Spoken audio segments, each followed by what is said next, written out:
Sige po, tayo po ay magsimula sa ating gawain ngayong gabi at simulan po natin sa pag-awit. Kung ito ay hindi po nga memoryado, awitin natin, He hideth my soul.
Dakilang Diyos, Panginoon, salamat po muli sa privilege na kami po ay makapag-aral ng salita at makapanalangin po sa gabing ito, Panginoon. Dalahin po namin, una po, linisin mo kami sa mga pagkasala na naman sa aming buhay, sa isip man, sa gawa, sa salita namin, hindi na pagwalahati po sa iyo. Pakalinisin mo po kami at dalangin namin po ang pangunag gabay po ng Ibang Espiritu, nagbigay linaw sa iyong mga salita at maggabay sa amin po sa aming po mga panalangin, Panginoon. Maraming salamat po sa kalayaan ng titipon at salamat din po sa mga biyaya mo, pagpapala, protection mo sa amin sa araw-araw, Panginoon. Tunay, Panginoon Diyos, na ikaw po ay matapat. Sa kabila po na kami po ay may mga pagkukulang. Ikaw po siyang magpapurihan sa lahat. Sa pangalan po ni Jesus. Amen. Sa ating pong pag-aaral sa gabing ito, hinayaan po kayo sa inyong mga Bible sa book of Philippians chapter 4. Philippians chapter 4, at basahin po natin ang mga verses number 1 hanggang sa verse number 19. Philippians chapter 4, 1 to 19. Sabay na lang po ako sa inyong mga paningin. Sundan po ninyo ang mga talata na aking pong babasahin. Philippians chapter 4, verse 1. Therefore, my brethren, dearly beloved, and long for my joy and crown, so stand fast in the Lord, my dearly beloved. I beseech you, beseech Santic, that they be of the same mind in the Lord. And I entreat thee also, true yoke fellow, help those women which are labored with me in the gospel, with Clement, also and with other my fellow laborers whose names are in the book of life. Rejoice in the Lord always, and again I say, rejoice. Let your moderation be known unto all men. The Lord is at hand. Be careful for nothing, but in everything by prayer and supplication with thanksgiving, let your requests be made known unto God. And the peace of God, which passeth all understanding, shall keep your hearts and minds through Christ Jesus. Finally, brethren, whatsoever things are true, whatsoever things are honest, whatsoever things are just, whatsoever things are pure, whatsoever things are lovely, whatsoever things are good report, if there be any virtue, and if there be any praise, think of those things. Verse number 9, those things which ye have both learned and received, and heard, and seen in me, do, and the God of peace shall be with you. But I rejoice in the Lord greatly that now at the last your care for me hath flourished again, wherein you were also careful, but you lacked opportunity. 11, not that I speak in respect of want, but I have learned, and whatsoever state I am therewith to be content. 12, I know both how to abase and how to abound. I know how to abound. Everywhere in all things I am instructed, both to be full and to be hungry, both to abound and to suffer need. 13, I can do all things through Christ which strengtheneth me. 14, notwithstanding ye have well done, that did communicate with my affliction. Now ye Philippians, know ye also that in the beginning of the gospel, when I departed from Macedonia, no church communicated with me as concerning giving and receiving, but ye only. For even in Thessalonica, he sent once and again unto my necessity. Not because I desire it, but I desire fruit, that I may be abound to your account. But I have all in abound. I am full and have received of Epaphroditus the things which were sent from you, and an odor of sweet smell, sacrifice acceptable with blessing to God. But my God shall supply all your need according to His riches in glory by Christ Jesus. Diyos ang magpapala sa kanyang salita na ating binasa at tumako tayo sa ating mensahe ngayong gabi. Ang title ng message natin is Rejoice in the Lord Always. Rejoice in the Lord Always. So, posible po ba na tayo po ay laging magkaroon ng kagalakan? Hindi po sa lahat ng panahon. Dahil karanasan natin yan, nagpabago-bago po yung ating emosyon. Minsan masaya tayo, pag minsan po ay malungkot. At ang sabi sa atin is to rejoice in the Lord always. So paano po natin magagawa yan? So ito ay isang emosyon. Ano ho? Yung joy is the emotion evoked by well-being, success, or good future, or by the prospect we desire.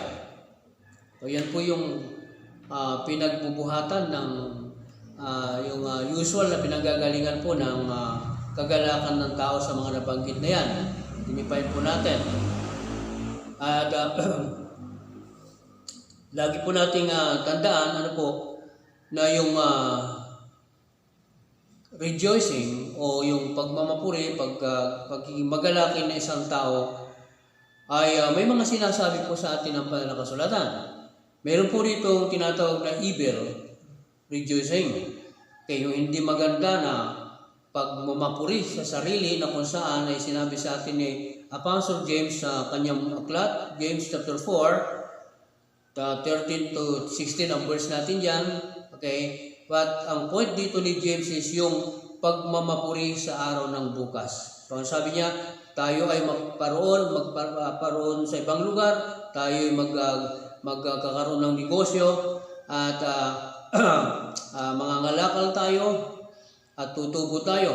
But ang sabi ni James, ang marapat na sabi ni, if the Lord will. In such rejoicing, yung kagalakan ng plano ng tao without regards to God, so that is an evil rejoicing. Madalas nakakarinig po tayo ngayon. Marami tayong mga plano, and even we Christians ay nagkakasala po tayo ng ganitong rejoicing, which is evil in the sight of God. Na tayo po ay madalas na gumawa ng mga plano without regards to God. Okay, at ito po ay illustrate, isang malinaw na illustration ng rich fool dito sa Luke chapter 17. Nasabi niya, marami na akong ani, then what will I do? Sabi niya, magtatayo ako ng mas malaking budiga at doon ko ilalagay yung ani ko, and I will say to my soul, rejoice or be happy because you have much goods laid up for the future. Pero ang sabi ng Panginoon, ikaw na mangmang o ikaw na hangal. Saan mo ilalagak yung mga bagay na yan? Ngayong gabi, i-require ko na ang iyong kaluluwa. So ngayong gabi, kukunin na kita. So that is a good illustration of this evil rejoicing. Sana hindi tayo maging guilty sa Panginoon. Ang lagi natin i-acknowledge is we must give regards to our God. Kasi yung buhay natin, sabi nga, hindi natin alam yung bukas. Kaya hindi tayo pwedeng magmapuri sa mga bagay na hindi pa nangyari. May kasabihan nga na huwag daw bilangin yung sisiw pag hindi pa napipisa yung itlog. So ito po yung evil rejoicing. At nakikita rin po natin yung rejoicing na kung saan po ay hindi rin na, while it is a good and legitimate rejoicing po, hindi po na-appreciate ng ating Panginoong Jesucristo. Bagamat napakaganda na po, sa Luke chapter 10, verse number 20, dumating po yung mga sent out ng Panginoon. At sila po yung galak na natutuwa sila. Sabi niya, Lord, lahat ng mga evil spirit ay nagsabit sa amin. Natutuwa sila sa resulta ng kanilang paglilingkod sa Panginoon. But anong sabi ng Panginoon sa kanila? You rather rejoice. Dapat mas mayroon pang dapat kayong ikagalak. At ang itong dapat na ikagalak niyo because your name is well written in the book of life. Okay, nakita nga natin dito sa binasa natin na text ngayong umaga sa verse number 3 in Ephesians chapter 4. whose names are in the book of life. Okay. So ang isang manampalataya, yung ating pangalan ay naka-register na po yan sa book of life. At ang sabi ng Bible, ang sino mang hindi masumpungan sa book of life will be cast into the lake of fire, and that is the second death. So, yan ang mga bagay na in-appreciate ng Panginoon. So, hindi masama yung ginawa ng mga disciples niya. They rejoice dahil sa resulta ng kanilang work.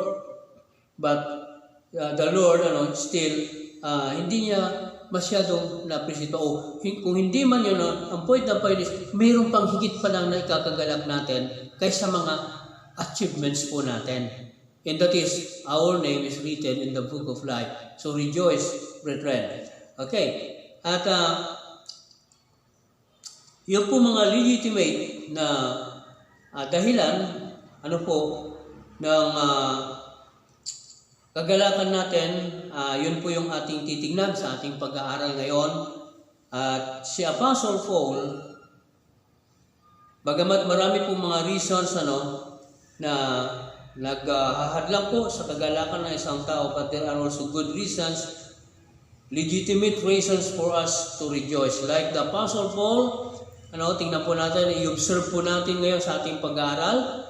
Ang point number 1 po natin is, ito po yung the reasons of the Apostle Paul's rejoicing while he is in prison.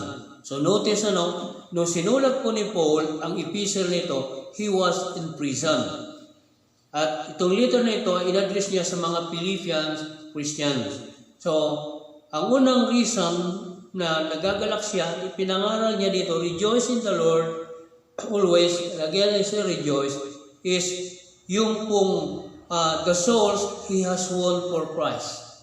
So ito po yung legitimate, legitimate reason po that the Apostle Paul rejoiced for those soul that he led to Christ. Kaya sabi niya sa 1 Thessalonians, sa verse number 1 ng Philippians chapter 4, ang sabi po niya dito, therefore my brethren, dearly beloved, and long for my joy. So notice the word joy and crown. So stand fast in the Lord, my dearly beloved. So napakahalaga sa kanya yung mga converts niya. And he rejoiced for them. Nagagalak siya. So kung mayroon po sa inyo dapat nagkagalak, they like the Apostle Paul, ayun pong mga tao na nakadala natin sa Panginoon, yung mga tao na binago ng buhay na alam natin that we are just an instrument of the Lord. Naging instrumento po tayo sa pagbabago ng isang tao na maybe magiging future na criminal yan, magiging delinquente siya, but nawin natin sa Panginoon, tayo yung ginamit niya, then it is a joy on the part of a Christian or the soul winner. So, yun po yung mga bagay. At sa 1 Thessalonians chapter 2, verse 19 to 20. Kaya po titignan, 1 Thessalonians chapter 2, 19 to 20 ang verse natin. Sabi po dito, for what is our hope or joy or crown of rejoicing? Si Apostle Paul nagsasalita niyan.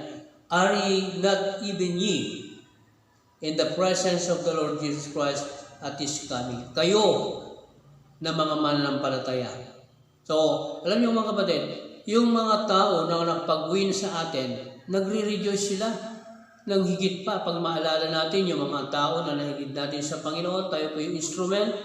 So natutuwa po tayo. Kaya nga natutuwa po tayo na tayo po ay we are in partner with those missionaries, local and foreign missions, na yung pong bunga nila, nagiging partakers po tayo sa mga tao na naligtas sa pamagitan nila. So, hindi lang tayo nagbibigay sa mission para to comply lang, at hindi po masabi na hindi tayo nagbibigay. But, maunawaan natin na partakers po tayo ng mga ani nila. So, ito yung encouragement sa atin, na hindi lang may encouragement, but it is our rejoicing. Nagagalak tayo. So, we can rejoice always, remembering na may mga nailig tayo sa Panginoon, meron tayong mga kapartners na mga missionaries. Okay. Pangalawang reason po ni Paul For his rejoicing, di lamang sa mga souls that he had won for Christ, but the peace of God that keep his heart, and the result is a prayerful and thankful life. Okay. So, sa verse number 6 and verse number 7, sabi po dito, verse number 6, be careful for nothing but in everything by prayer and supplications. With thanksgiving, let your requests be made known unto God. And verse number 7, and the peace of God, which passeth all understanding, shall keep your hearts and minds through Christ Jesus. So, ano ang sinabi dito? The peace of God, which passeth all understanding. Yung kapayapaan ng Diyos na nasa atin, at yung resulta po ito ng ating prayer life, yung resulta po ito ng ating pong pagiging mapagpasalamat sa Panginoon, then it will produce or create joy in the life of the Apostle Paul. And so with us, tayo po mananampalataya. Kaya kung tayo po prayerful, at sabi nga, hindi tayo maging careful, hindi tayo bagabag sa anumang bagay, then ang resulta po niyan, if we present our prayer to God with thanksgiving, the result is the peace of God which passeth all understanding shall keep your heart, and that is joy. Okay, hindi ka naglulundag, but there is joy in your heart. Okay, mayroong kapayapaan. May kapayapaan and mayroong kagalakan ang puso natin. Sometimes hindi natin kayang i-express sa pamagitan ng salita natin, but nararamdaman natin ang puso. Alam na po at karanasan ng bawat isa sa atin yung bagay na ganyan na mayroong kong kagalakan pero hindi natin na-express. Sometimes yung kagalakan ng iba, yung totoong joy, lumuluha sila. Napapaluha sila. Kaya ang tunay na rejoicing hindi po yung humahalakhak. Hindi po yung pumapalakpak lagi. But sometimes na-express po natin ang joy natin sa pamagitan po ng time na pagpapasalamat sa Diyos, and sometimes sa pamagitan po ng luha. At yan po yung pangalawang dahilan. The Apostle Paul na siya po ay nag-rejoice always. And ganyan din po sa atin. Kung mayroon tayong prayer habit, kung mayroon tayong pagpapasalamat, we are just thankful Christian, then the peace of God will keep our heart. And that is joy o rejoicing sa bahagi ng bawat mananampalataya. Pangatlo po na reason for the Apostle Paul for his rejoicing. Pangatlo, a mind filled with godly thought. Okay, a mind filled with godly thoughts. Verse number 8 ng Philippians chapter 4, ang sabi dito, finally, brethren, sundan po ninyo verse number 8 ng Philippians chapter 4. Finally, brethren, whatsoever things are true, whatsoever things are honest, whatsoever things are just, whatsoever things are pure, whatsoever things are lovely, whatsoever things are of good report, if there be any virtue, and if there be any praise, think on these things. Okay, isipin daw natin ang mga bagay na yon. Ayan, ang pangako muli sa verse number 9, those things which you have both learned and received and heard and seen in me, do, and the God of peace shall be with you. Another promise po ito na ang kapayapaan ng Diyos. So, yung pong ganun na kaisipan natin po na anuman po yung mabuti, kaibig-ibig, may virtue, mayroon pong kapurihan. So, yun po yung mga bagay po na dapat nating isipin sa araw-araw. Yung lagi po nating iniisip sa araw-araw. Kasi ang isipan po natin yan, wild po ang isipan natin mayroong panahon na pag tayo po ay naupo lang, napigit lang, malayo na po ang natatakbo ng ating isipan.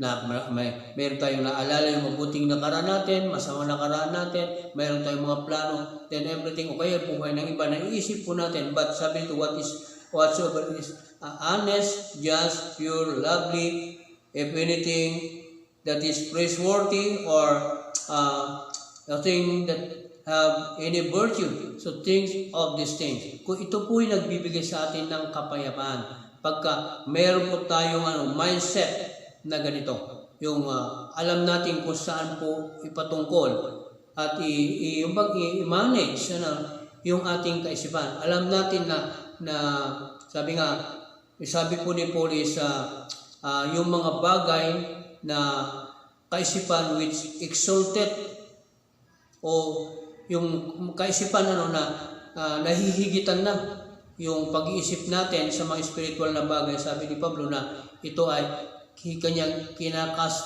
away. Casting all those imaginations, sabi niya. Casting all those thinking. Casting all those meditations that exalted himself against the knowledge of God. So, yun po yung pag-aralan natin. It is really a battle sa buhay ng Kristiyano na paano natin i-direct yung ating pong kaisipan. Mamaya, andun na naman. Diba? Ganyan po ang kaisipan ng tao. Kaya, kailangan po natin maging prayerful at ito po yung magiging resulta yan. At dahil sa maayos po ang kaisipan natin, then we can rejoice. Okay, we can rejoice ng totoong rejoicing. Then, number 4, na dahilan ng rejoicing po ni Apostle Paul is his converts to Christ were growing in grace.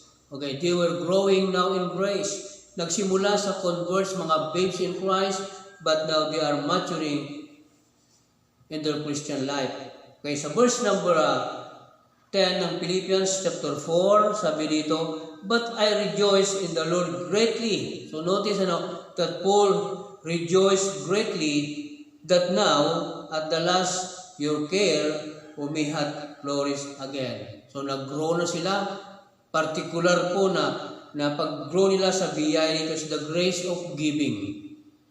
Okay, si Paul ay nasa bilangguan, but the Philippian believers ay naisipan po nila na magpadala ng tulong doon kay Apostle Paul. At ito ay labis na ikinagalak ni Apostle Paul, hindi yung halaga. Sabi nga, not that I desire a gift, but he desires a fruit. Natutuwa siya sa ginawa niya, hindi siya sa halaga na ibinigay sa kanya, kundi ang labis na nangingibabaw na kasiyahan po ni Apostle Paul ay yung bang nag-grow na sila sa bagay na ito. Hindi na, it's not so much of the gift, but much on their spiritual growth. So, alam nyo, si King David po, mayroong karanasan na ganito. Nasa field sila, sa battlefield sila, din nauhaw siya. Ang sabi niya, I wish na makainom ako ng tubig naggaling sa well, doon sa Jerusalem. Alam niyo, narinig po ng 4 o 3 yata, yung servant na yan, then itinaya po nila yung buhay nila. Kanila po nga tinawid yung mga host na mga Philistine soldiers at para makakuha lamang ng tubig na hinahangad ni King David. Nung dumating po yung mga soldiers na ito, alam niyo si King David, hindi po niya ininom. Bagkus, in-offer po niya ito sa Panginoon. Ang higit na kitinutuwa niya ay hindi yung tubig, hindi yung kakayanan, kundi yung pag-ibig na ibinigay at pagmamalasakit na ibinigay ng kanyang sundalong ito. So, grupo ng sundalong ito. So, yun ang maganda, pag tayo po ay natutong mag-rejoice, hindi po sa halaga, kundi nag-rejoice po tayo dahil sa yung tao po ay natuto po Yun po yung malaking kagalakan natin. Yung malaking kagalakan natin. Kagaya din ng mga magulang. Pag ang bata nagbigay ng kaunting halaga o malaking halaga sa buhay natin, huwag lang tayo magalak sa pera. Magalak tayo dahil sila lumalago at mayroon silang yung sense of yung moral responsibility. Yun ang igagalak natin. Masama po yung magulang na umaasa lang po sa pera. Yun lang kinagagalak na. Kaya pag hindi nakapagbigay, hindi na po maganda ang mood niya. So, yan po yung kinagalak ni Pablo. nasa bilangguan siya, and then nakita niya yung those souls that he won for Christ, now they are growing in grace of giving. At yan ay napakaganda na matutunan ng isang manampalataya. Ano ho?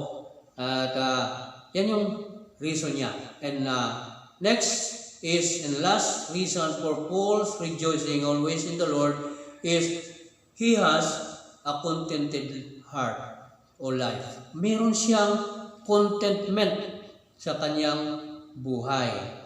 Okay. Sabi dito sa verse 12 ng Philippians chapter 4, sundan po ninyo yung verse na ito. Not that I speak in respect of want, for I have learned, and whatsoever state I am therewith to be content.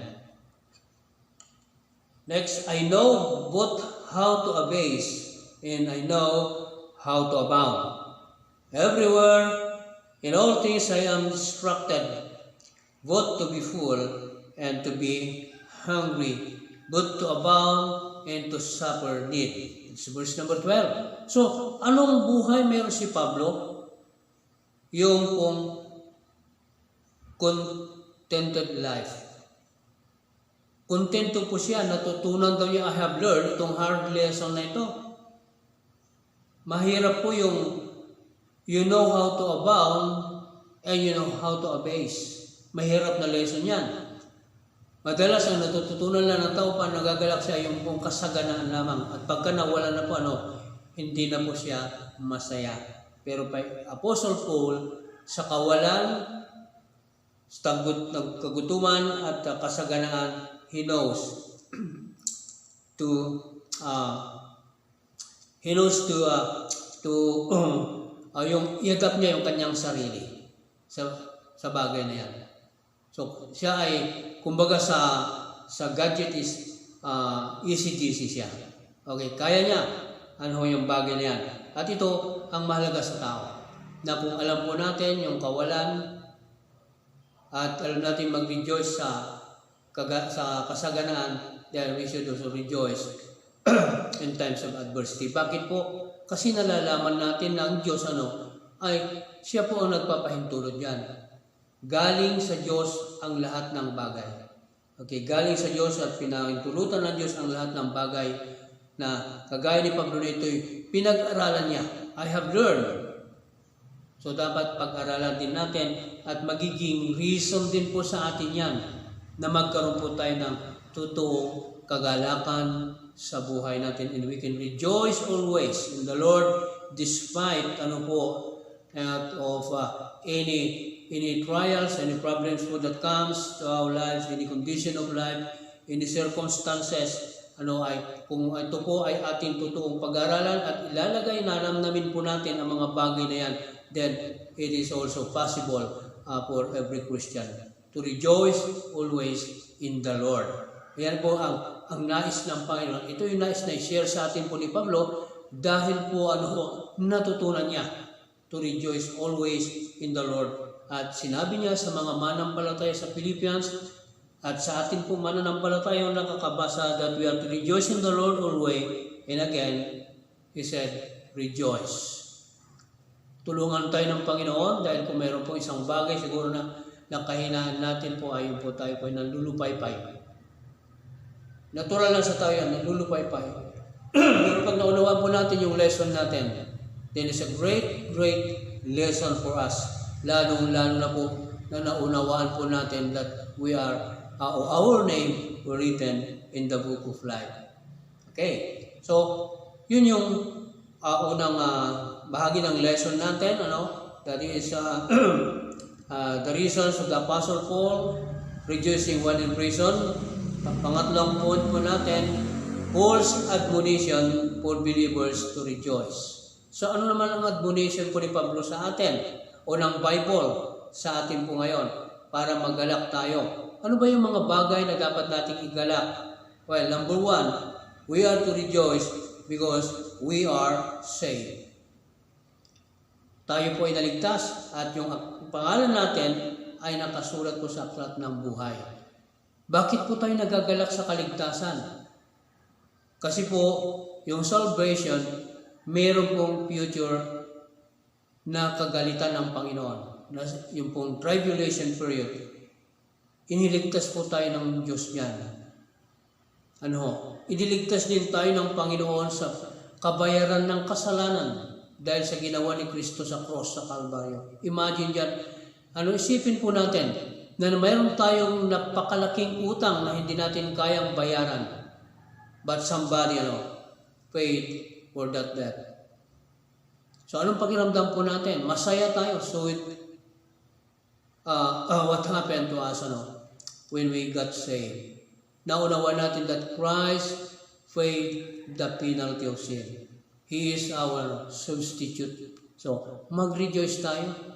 Hindi tayo yung nagbayad. Dahil kung tayo magbabayad, ay babayad po natin yung kaluluwa natin na mamamatay sa impyerno. Hindi natin kayang bayaran ng mabuting gawa. Si Jesus Christ lang. Kaya dapat tayong magalak na mayroon tayong tigapagligtas. Okay. So, ito yung pangunahin. We must rejoice because we are saved and because we have a Savior. Kung wala pong Savior, there's no salvation. Kaya po nagkakaroon yung pong effect of salvation because we have a Savior. The only Savior na binigay po sa ilalim ng langit na sukat ikaligtas. Wala na pong, He is one of the way, but He's the only way na tayo po ay masave. So we must rejoice sa lahat ng circumstances ng buhay. Ito lang po ang makakagamot sa atin that we know that we are saved and when we die, we'll go to heaven. And that is a great assurance. Nalalaman natin ito. Sabi ng Bible na ang Panginoon nagpunta sa langit to prepare a place for us. And at the right time, siya po ay muling babalik upang kunin tayo at dalhin doon sa langit. Okay, yan po ay dapat natin ikagalak sa panahon po ng trouble sa buhay natin. Alam natin ngayon yung ating kalagayan ay ito na yung pinakamagandang bagay na pag-comfort po natin sa ating sarili that you are saved. Kung tayo man ay mamatay sa pamagitan ng sakit na lumalaganap, then we know for sure that we'll go to heaven. Our soul will go to heaven. So, higit na mapanganib po yung banta ng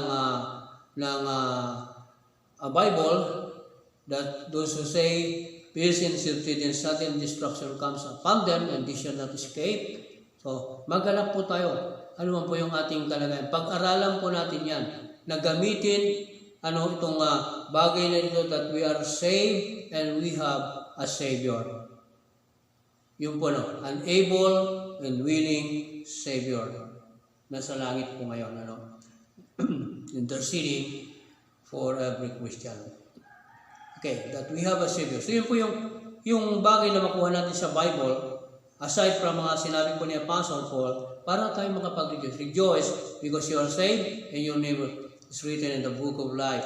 Pangalawa, the object of believers rejoicing. Sino yung object po natin ito? Nasabi ko na kanina that we are saved. So, we should be thankful and we should be rejoicing because we are saved. We are placed to a state po, isa pong kalalagayan na tayo po ay ligtas na. Nasa kamay na tayo ng Panginoon. Sabi nga, and there's no man to able to pluck us from the Father's hand. Hindi na po tayo maaagaw. Ang ating pong salvation is sealed, it is kept by the power of God. So the object of our salvation here is the Lord Jesus Christ, the Savior, na nabanggit ko na po kanina, si Jesus Christ. So, dumating na po ba kayo mga kapatid sa point na na-realize ninyo ito at kayo po ay nag-rejoice because you have a Savior. Marami po mga tao ngayon walang Savior. Wala silang tagapagligtas, nagbabaka sakali. Na magi sa gitna ng krisis na ito, ang gusto lang nila maligtas ay doon po sa kamatayan, physical. Kaya ginagawa nila lahat, nilalabanan lahat para maligtas. Binibili lahat, ginagawa lahat ng hakbang. But ano mapanganib? Yung pong banta ng isang taong namatay na walang tagapagligtas. Ang taong namatay na walang Kristo sa buhay niya, wala na pong duda na papunta po sa kapahamakan ang kanyang kaluluwa. Na sinabi po ng Diyos dito, siya po ay matatapon doon sa dagat-dagatang apoy. So we must rejoice. We have a Savior. Para bang mayroon kang, kumbaga sa lupang ito para bang yung mayroon kang taglay na galing na hindi ka pwedeng tamaan ng bala. Hindi ka pwedeng tamaan ng itak. Ba yung bang parang mayroon kang anting-anting na nagmamapuri ka because mayroon ka niyan. So ganyan din po yung damdamin natin. Pagpanik ng lahat, hindi naman tayo immune sa sakit na ito. Maaari tayo magmamatay. But we have a place in heaven. Mayroon tayong salvation, na pinangako ng ating Panginoon. At wala nang anumang makapaagaw sa atin, sa pag-ibig ni Kristo. Kamatayan man, principalities, powers, wala na po ang maaaring makapaghiwalay sa atin sa pag-ibig ng ating tagapagligtas. Praise God. Hindi natin madama pag minsan, hindi natin madama. Tayo ba iniibig ng Diyos? For God so loved the world. Pangalawa, while we were yet sinners, Christ died for us. He commended His love. Nung makasalanan pa tayo, hindi niya tayo inintay na mabuti dahil kaya naman hindi po magiging mabuti ang tao kung hindi po siya makaranas ng salvation. Then God commended His love while we were yet sinners. Wala tayong pagmamalaki. We are saved by grace. And the joy here is we are saved, then we have a Savior. Meron po tayong tagapagligtas. Meron tayong tagapagligtas. Okay. An able Savior, a loving Savior. And He is now our advocate. Inaalagaan po niya tayo. Minamanmanan po niya tayo. Hindi natin nalalaman yan. But ang sabi ng Panginoon, I will never leave thee nor forsake thee. Ginagawa niya lahat para sa ating ikabubuti. Hindi po, alam niyo sa isang Kristiyano, ang kamatayan po, hindi po ito, it is not a misery. Hindi po sa buhay ng Kristiyano, hindi po ito miserable ang Kristiyanong namatay, anumang uri ng kamatayan. But notice the word of God, that precious in the sight of the Lord are the death of His saints. Napaka-precious daw ang kamatayan ng Kristiyano sa paningin ng Diyos. Mayroon siyang anak na uuwi. Rejoice, mga kapatid, sa mga pangako ng Diyos. Yun ang mga bagay na makapagbigay sa atin. Kaya ang Diyos po, na ito, siya yung ating provider. Everything comes from God. James 1:17, every good gift comes from above. And He is He is in control of everything. Hindi lang siya nag-provide, kinukontrol din niya lahat ng bagay para tayo maprotektahan. Alam niyo mga kapatid, yung mga disciple ng Panginoon na nasa loob po ng bangka at ang Panginoon po ay kasama nila, they have Jesus with them in the boat. Then siya po ay natulog. Then comes the storm. Dumating na po yung malakas na alon. At ang mga manampalataya, ang mga disciple ng Panginoon, sabi niya, save us. Carest thou not that we perish? Hindi ka ba nagkikare? Mapapahamak tayo. Alam niyo ang Panginoon po, sa isang pagtayo niya, isang word niya, sa isang word po niya, naging napayapa po niya ang bagyo, napayapa po niya ang malaking alon. So, bakit nagamit natin ito? Alam niyo mga kapatid, sa ating paglalakbay sa lupang ito, kasama na natin ang Diyos, pero hindi nangangahulugan na ligtas tayo sa anumang sakuna. So, ang bangka ay maaring paikot-ikot yan at ihagis ng alon, pero habang nandun si Kristo, hindi po pwedeng lumubog yung bangka. So yan po sa atin, mga kapatid. Habang nasa atin po, sabi nga, with Christ and my vessel, I can smile in the storm. With Christ in my car, I can drive safely home. So, ano man po na bagay na nasa atin ang Panginoon, then there is safety. At kung tayo po ay namatay, then yun na po yung karunungan ng Diyos. Yun na po yung panahon na tayo po ay kukunin na ng Diyos. Wala pong nanatiling buhay na mula po kay Adan hanggang sa panahon natin, wala pong nanatiling buhay. Wala pong hindi nakaranas ng kamatayan maliban lang kay Enoch at kay Elijah.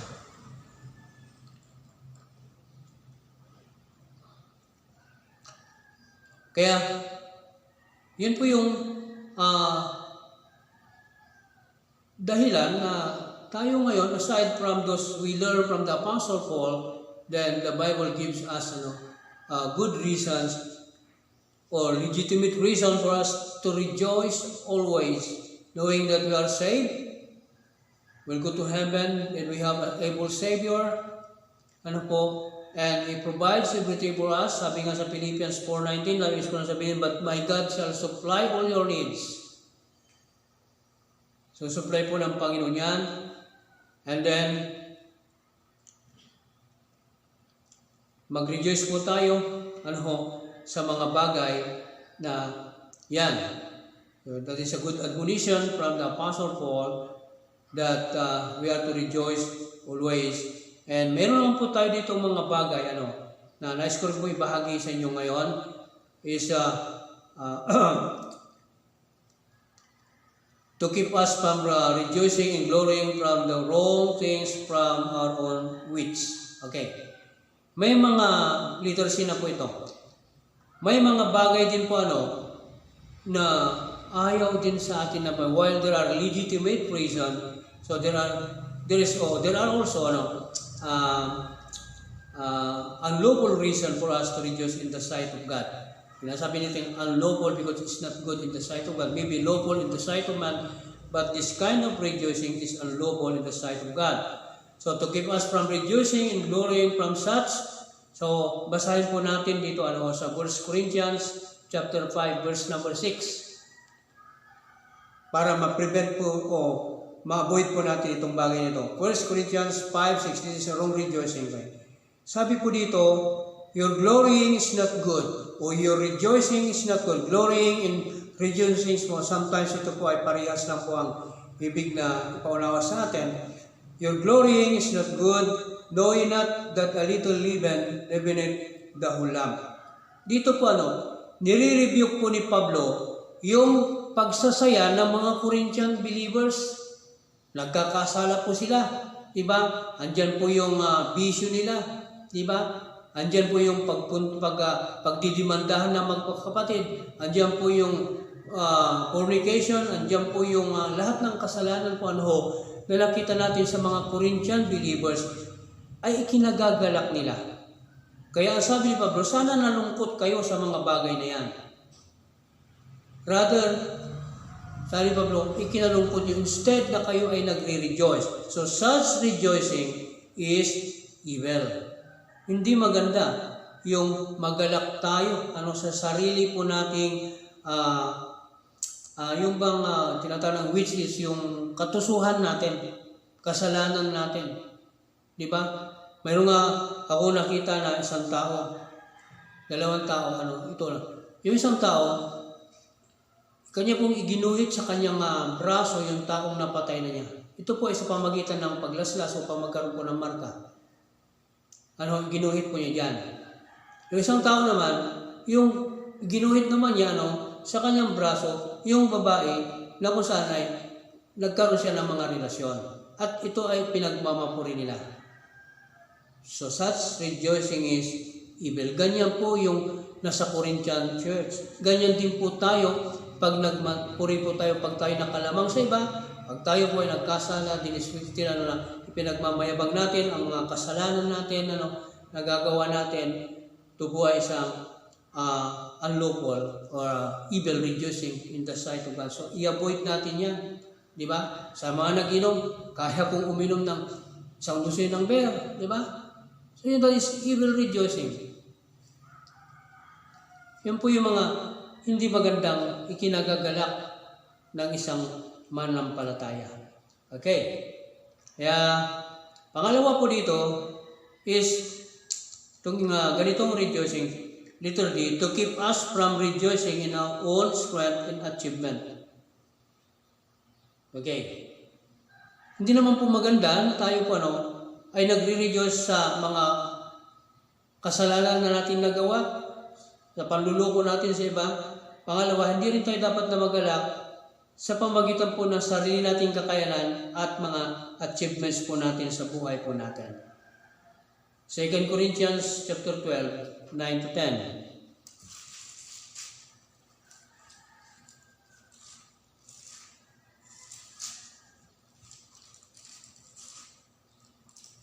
Chapter 12, 9 to 10. Sabi po ng Bible, 2 Corinthians 12, 9 to 10, verse number 9. And he said unto me, my grace is sufficient for thee, for my strength is made perfect in weakness. My most gladly will, therefore will I rather glory or rejoice. Yung word glory, hindi pwedeng rejoice I rather rejoice or glory in my infirmities, that the power of God may rest upon me. Therefore I take pleasure in infirmities, in reproaches, and necessities, and persecutions, distresses, for Christ's sake, for when I am weak, then I am strong. Okay. Sabi. Yan po yung sinabi ni Pablo. Ano po, nasaan po dito yung point natin? That it is an evil thing to rejoice with our own strength and with our achievement. So, ang una natin dito, ano ang achievement ni Paul dito? Kung babasahin po natin yung buong chapter na yan, nagkaranas po siya ng revelation. Okay, dito po yan naranasan na siya po yung na-transport doon sa third heaven. At nakita po niya, yung vision niya dyan, nakita po niya ang third heaven. Nakarinig siya ng mga salita that is not lawful to utter for a person or for a man. So, sabi niya, hindi ako nagmamapuri sa naranasan ko dahil ito yung pinakamaganda. Hindi ito naranasan ng mga ibang mga apostle. Si apostle lang po Paul ang nakaranas nito, pero hindi ko pinagmamayabang yan. Yan po ay achievement, parang achievement na siya yung ginamit ng Diyos. Hindi siya nagmamapuri. Kaya, para hindi siya makapagmapuri, maybe he was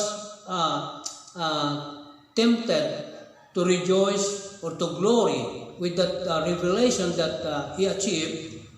Ang ginawa po ng Panginoon, pinigyan po siya ng thorn of the flesh na naging instrument po si Satan. Yung thorn of the flesh, ito po yung karamdaman, parang sabi niya, upang ako ay lest I should be exalted above measure. Verse number 7 ng 2 Corinthians chapter 12. Exalted above measure. Ang ibig po sabihin niya ay, para hindi ako masyadong magmapuri o magmayabang, kaya nakaranas ako ng ganito. At sa ngayon, nung nakaranas na po siya ng karamdaman, sabi niya, upang higit siya magmamapuri sa karamdaman, sa kahirapan, sa problema, dahil kung saan siya nagkakaproblema, nagkakasakit, ay nandun naman sumasagana ang biyaya ng Diyos, and it nakakaragdag po sa experience niya na ma-appropriate po yung biyaya ng Diyos sa kanyang buhay. So alam niyo mga kapatid, nararanasan natin ang biyaya ng Diyos sa blessing material. But alam niyo ba na mas malaki pa ang blessing na nararanasan natin sa ating mga kahinaan, sa ating karamdaman, sa ating mga problema. At dito si Pablo, I rather glory. Dito ako nagmamapuri, dito ako nagsasaya dahil sa kahirapan, naunawaan ko yung kasapatan ng biyaya ng Diyos. Sana nakuha po yung puntos natin dito. Kaya sa panahon po ng problema, kagaya ngayon, araw-araw po napatunayan na natin yung biyaya ng Diyos sa ating buhay. Pinoprovide niya pangailangan natin sa isang unusual way. Pinoprotektahan po niya tayo sa sabilang kaaway na hindi mo nakikita. So kaaway na hindi nakikita. So, paano tayo makapagprotekta sa kaaway na hindi nakikita kung wala pong proteksyon ng Diyos sa atin? Ano man pong pasandata ang gamitin natin yan, maging wala po, bilang may bulag ka, nagipaglaban ka sa nakakita. So, ang tanging sa atin yan, itong crisis na ito, ay tinuturuan tayo mananampalataya, na mag-contemplate sa bagay na ito, na ang biyaya ng Diyos ay sapat sa araw-araw. And yan po is magandang dahilan for us to rejoice always, even in the midst of crisis sa buhay po natin na dumarating. So, yan po lahat, ang ating natutunan ngayong umagang ito. Ang sabi ni Paul, rejoice in the Lord always, and again I say rejoice. We should learn to rejoice, po sa ating pangwakas, always in all circumstances, in all conditions of life. So, we belong to the family of God, we are protected by God, we are provided by God, and we will be soon with God. Okay, isang araw po, makikita po natin siya ng mukhaan. So, ito po yung mga dahilan for us to rejoice in the Lord and to rejoice always. Tayo po ay manalangin.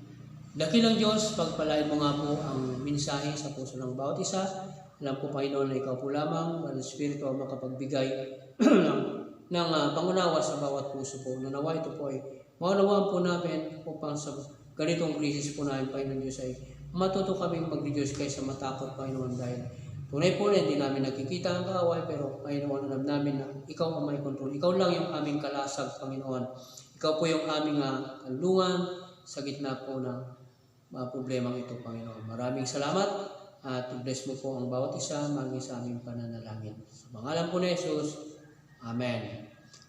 So sa ating pong prayer time, mga kapatid, nandito na po yung mga prayer request natin sa screen. Nabasa ko na po ito lahat. At bukas po ng gabi,